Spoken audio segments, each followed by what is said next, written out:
really special treat here. The madman Robert Ballou out of Rockland, California, new Indianapolis resident here and Indiana gasser for sure.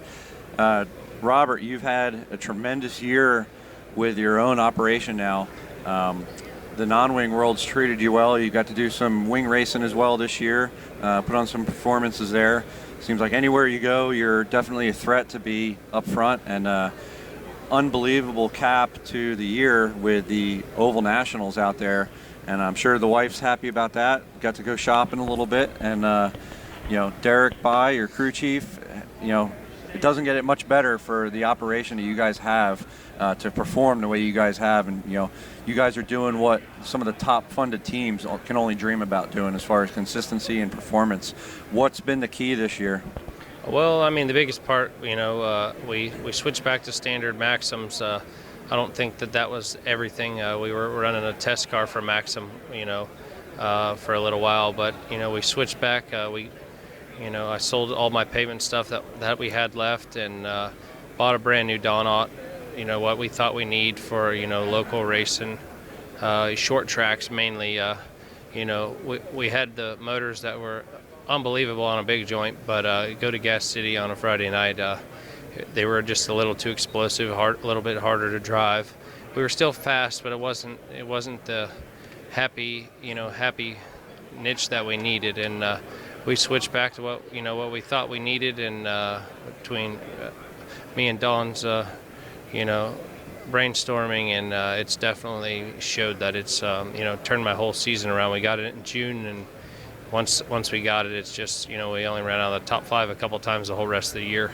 Yeah, you're one of the very few non-wing guys in the country that'll really stand behind Don Ott, and I've been a Don Ott customer myself, and he's best in the business in my eyes. You go to a place like Terre Haute to watch you guys, and you'll hear everyone else screaming down the straightaway, and then you definitely hear Robert. He has his own tune, and man, he is hauling the mail. And I attribute a lot of your success to Don Ott and what he's done. And he doesn't have a lot of that feedback from the non-wing world as far as drivability and other things. And you're definitely the guy to give him that insight. He's primarily a wing guy and dabbled a little bit in midget stuff. But at the same time, the non-wing world's kind of been shut off from some different guys like that, and it's great to see you kind of marketing for those guys that can definitely benefit in expanding their operation. And in one sense, you don't want some other non-wing guys to get their stuff, and you're going to be competing against them. But awesome to see your success this year, and beyond the motors, the nuts and bolts factor of it. You're putting pieces together. I've seen your operation from day one. You've had some ups and downs, obviously. You've really changed as a person in the last 10 years since we've both been out here, moved to Indianapolis. And, it all transpires to highs and lows of racing. You were with Dallas Mulvaney for a long time, and, went through a transition there. Would you rather be still driving for somebody else and having the kind of burden lifted as far as not worrying about paying the bills so much, or are you more happy now with that responsibility and kind of maybe not taking some of the chances you would on the racetrack because you're going to have to write the check for it later if something doesn't work out? Where have you been happiest right now having success on both sides? There's not very many car owners left, and now here in Stewart pulling out of the USAC deal for 2015 is not good by any means. And there's Dallas Mulvaney, his daughter's sick, and so he can't be out on the road near as much. Got to stay close to home, and he still helps me out as much as he can. And it's tough because if you go out and win races, it can pay for itself. Most people say no, but I beg to differ. I've crunched the numbers, and I figured a way that if I can run up front every night, I can keep new motors and keep new tires on my race car, and good wheels, and all the good rear ends and race cars, and the parts that you need that makes you successful. And but if you don't run up front, it makes it really difficult. Finding dollar bills these days are like trying to find the end of that rainbow, almost impossible. and you would think going out and winning races left and right would help. Maybe it'll finally open a door. You just never know. I work 60, 70 hours a week at my day job, and that's what ultimately helps for the bad days, because the bad days in this sport, it's like riding a wave. Some days it's really good, and you might be making a bunch of money, and the next day you've spent it all, and then are negative. And then like the beginning of this year, we struggled, and winning the Oval Nationals definitely turned my year around and made it a profit for sure, and brought me back above water. So that then this next year my plan is to send a race car back to California to run the five race sprint week that they've got out there between Calistoga and they're running a night at Chico and Petaluma and Santa Maria and Watsonville. My plan is, if everything comes out and I can get it all put together, to get everything out there with my open trailer and run that swing. That's something you've been notorious for in the last couple of years, is that open trailer. So many of us, grew up watching the race cars go down the highway and spark your interest as a little 4 or 5 year old kid. You're watching some creation on the back of a truck and trailer, these huge monstrous tires covered in dirt. I think one of the first times I saw you pull into Terre Haute a few years ago with the open trailer, I ran up and took a picture of it myself, because he's like, you're the only one doing it. And I say myself, if I had money tomorrow to start a sprint car team, I'd probably have an open trailer doing it.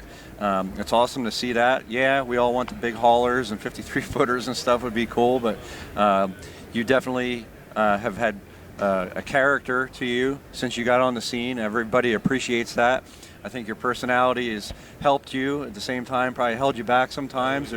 We all know Robert's gotten in trouble often on the track, and that's what creates fans. You're not getting booed unless you're doing something right. And it's awesome to see Robert and his success out here, and he's got a good woman now, Sasha, beating him up a little bit, and making sure the checkbook's right and make sure he's winning.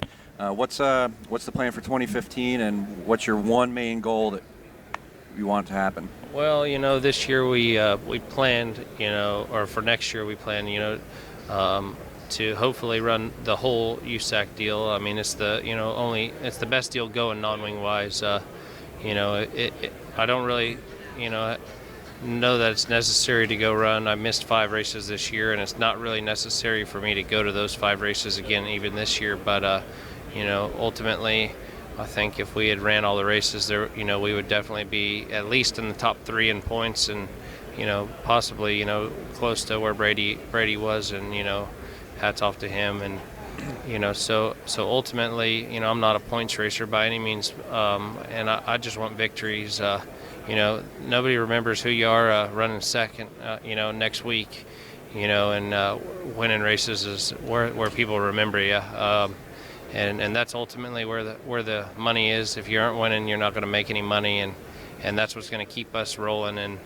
And if we can start off where we finish this year with these good motors and good cars and all the parts and people behind me, there's no reason that we shouldn't be right back on track. No, we didn't change any tire rules this winter, and nothing's really changed. So we should be able to roll out in Florida and hopefully be right on top of our game and hopefully contend for a championship this year. Well, it's good to hear. Obviously, there's a bunch of people behind you that you probably don't even know that are behind you, trying to, get you that sponsor behind your back that you may not even know that conversations are taking place. There's a lot of that, most drivers probably never know or hear. And, there's moving and shaking going on behind the scenes, always trying to help the guy that's really performing and getting it done on his own, not relying on other people all the time, and different fundraisers and stuff to try to make it out. And doing it on your own speaks more volumes than living off somebody else. That's always the case. And you've built your program from nothing. Derek I have more respect for that guy than probably anybody else out here in this state. We've all walked the same shoes and are always trying to do this full time. My dream for you guys, land that sponsor, maybe work for somebody one day that has a salary for both of you guys, and you guys have been together since day one. It's awesome to see that. And you're you're very mechanical on the car, obviously, and I think a lot of that has to do with your success. Is, I think the best non-wing drivers are the best mechanics. Yeah. And it's always been that way. You see a little bit of that in the wing racing, but I think the most successful non-wing drivers are always the best mechanically inclined, in tune drivers connected to their cars and having that just unbelievable sense of feel that they can make that minuscule adjustment on it. And then, you and Derek must have some kind of a special chemistry for sure for communication and that, and, being able to stand each other for 100 hours a week on the road. And Oh, yeah. it's pretty incredible. Wish you guys nothing but luck. Thanks for the support for Kaiser Wheels. We're always behind you. Absolutely. And good luck in 2015. Thanks. I appreciate it.